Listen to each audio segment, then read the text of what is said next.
I would like to know about your opinion about the Uniform Civil Code. Is it really fitting well into the framework of Indian Constitution or not? I think so. Indian Constitution envisioned the Uniform Civil Code.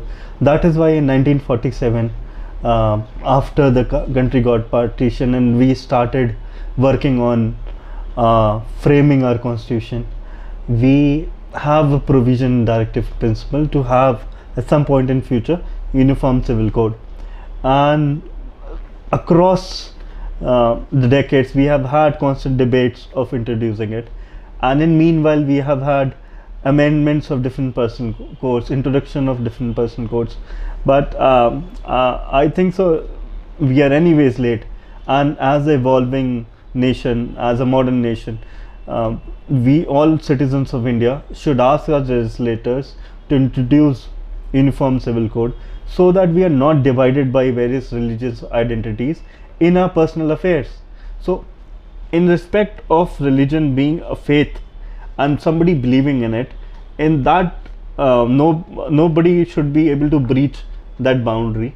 It's individual right, whatever religion you believe in, but legal affairs of personal interpersonal relationship with each other and laws relating to the personal rights should be governed by a common code, and all nations have a common code. And even in India, you have a state of Goa, which we inherited from a Portuguese rule, has a common civil code. So it's not something new. We very well can accept it, though some fringe elements have more ego about the religion. But as a constitutional democracy, it is a must.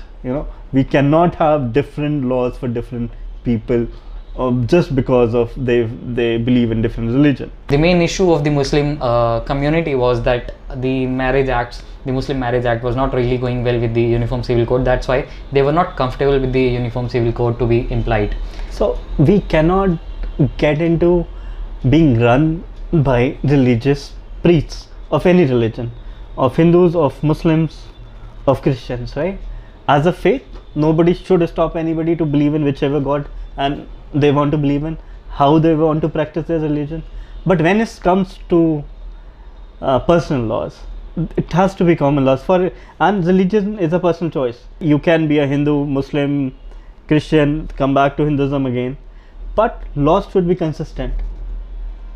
And in a society which can reason, which can evolve being better, I think so it's very rudimentary, very orthodox to be governed by religion. Okay.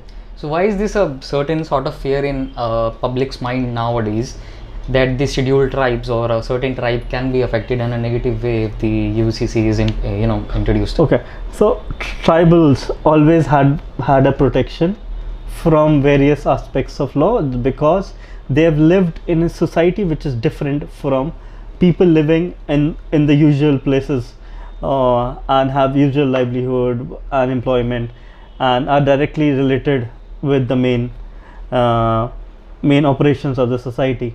So, and even the current government has had a clarification that no tribal rights will be affected. So I don't think so there is a reason to worry about tribal rights, and anyways they have extra protection in constitution, and if parliament overreaches anybody's fundamental right for any religion, for any individual or any tribe or anything, they can always go to Supreme Court. And I think so the court should uphold fundamental rights over any law which is in contravention of those fundamental rights. So I think so it's just fear mongering by people who don't want others to come to a better understanding.